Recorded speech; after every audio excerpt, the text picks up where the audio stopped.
Hi friends, Gabby here. I just thought, well, you know what, I'm gonna record a video because I have some things I want to share. I don't know if you can hear the wind. I don't know if you're gonna be able to hear me. Hopefully yes. So yeah, I've been a little bit under the weather.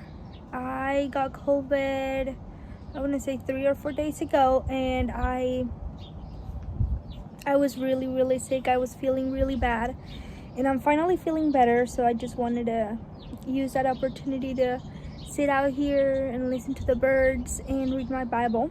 And I don't know if I mentioned it before, but how I am reading my Bible now is I am doing a reread of the Gospels. So I started reading the Bible from the Gospels. I started with Matthew. In the birds are very happy today. I started with Matthew during the summer of 2024, and then I finished the Gospels, and then I started from Genesis. Now I started from Genesis and I went all the way through 1 Samuel, and now I'm stopping at 1 Samuel, which is basically David's story, and then I'm rereading the Gospels. And once I'm done, then I'm gonna keep going 2 Samuel and the next 14 generations, because the genealogy of Jesus is like there's 14 generations. So yeah, that's how I'm doing it. And I just connected to the fact that I had COVID.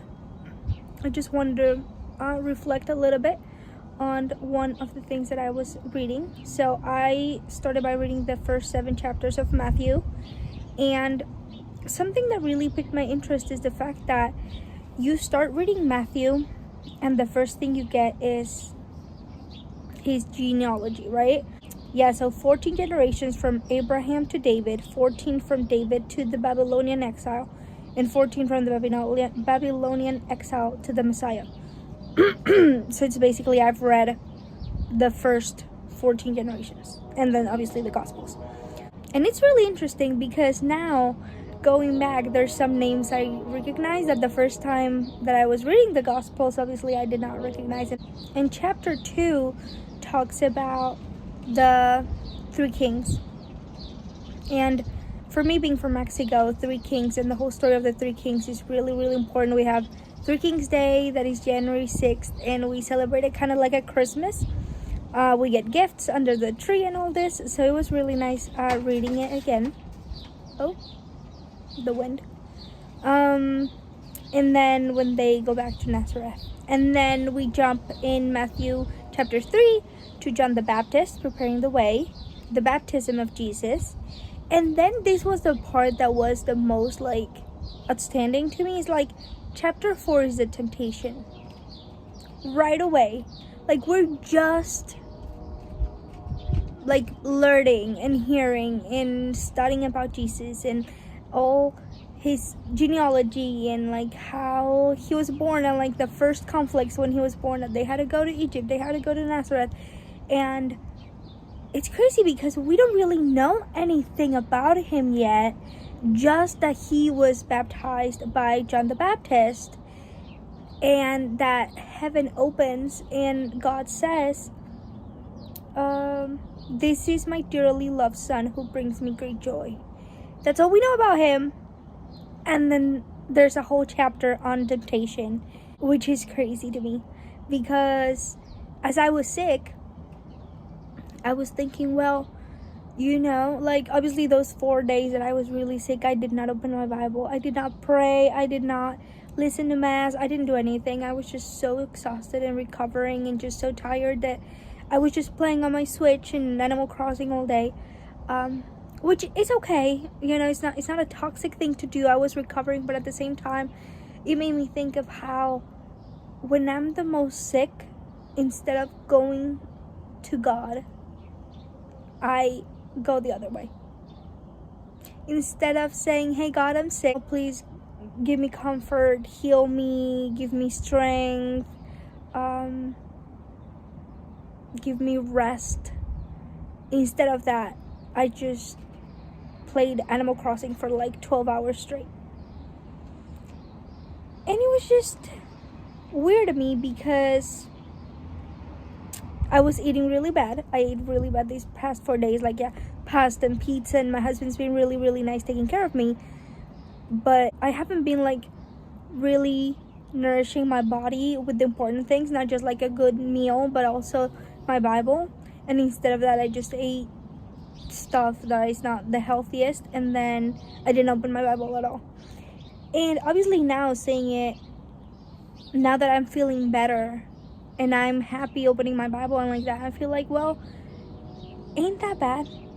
The fact that when I needed God the most, I walk away. And why is that? Why am I not feeling secure and like resting on Him, knowing that I'm sick but that I'm gonna be okay? I'm just turning to worldly distractions that at the end of the day are not gonna fill my soul. They're gonna be fun for a while, and Animal Crossing was a lot of fun and I really like it. It was very cozy, but it's just a game. And I would have been more nourished, and my soul would have been more nourished if I would have instead opened my Bible. I also wanted to say that it's crazy because in chapter 4, so I'm gonna read a little bit of it. It says, the temptation of Jesus. Then Jesus was led by the Spirit into the wilderness to be tempted there by the devil. For 40 days and 40 nights he fasted and became very hungry, which is also another thing. Fasting is something so interesting to me, and I still have to put it into like practice in a better way. I started fasting a little bit, but then I kind of fell off of it because I got sick, so I have to get back to it. Anyway, during that time the devils came and said to him, if you're the Son of God, tell these stones to become loaves of bread. But Jesus told him, and this is the part where I think like it just connected to me. No, the scriptures say, people do not live by bread alone, but by every word that comes from the mouth of God. And I just connected it in a way that I'm out here and I'm sick and I'm eating horrible. And so then I just feel worse, right? And the medicines are kind of helping, kind of not helping. And I'm just staring at screens for hours instead of just opening my Bible. Instead of opening the real thing that will nourish my soul. Instead of understanding that I don't live because of that bread. That I need something more than just that piece of pizza, than just that distraction, than just that like scrolling away the days just because I feel sick. And instead turning to God and what He has to tell us, and His love, unconditional love. And I mean, He's the master healer, you know, like obviously in the Gospels there's a lot of stories of Him healing sick people, and we're not different. He heals us and He loves us. And leave you this little reminder that people do not live by bread alone, but by every word that comes from the mouth of God.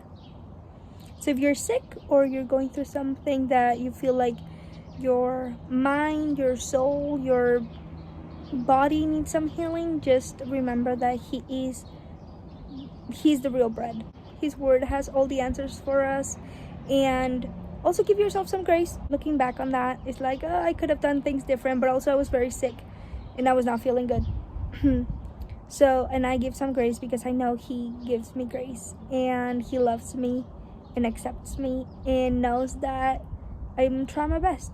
So anyway, that's all I have for you today. I hope you have a great rest of your day, week, whatever it is that you're doing, and I'll see you later. Also, little update, I just reactivated my blog's Instagram. It was dead for a long while, but it's back, and I'm gonna be sharing Bible verses and some illustrations I make, and all the stuff I share on my blog. So if you want to check it out, I'm gonna leave somewhere over here. Yeah, if you want to drop a follow and just support me over there. That would be amazing. It's scary sometimes to start sharing things that are close to my heart in my walk with Jesus when there's a lot of people that may have not known that I became a Christian. So yeah, it's gonna be interesting. And just, enjoy the day, enjoy the warmer days are coming. At least here in Ohio, we're finally getting some sun, and I finally get to be outside. So yeah, anyway, I hope you have a blessed day, and I love you. Bye.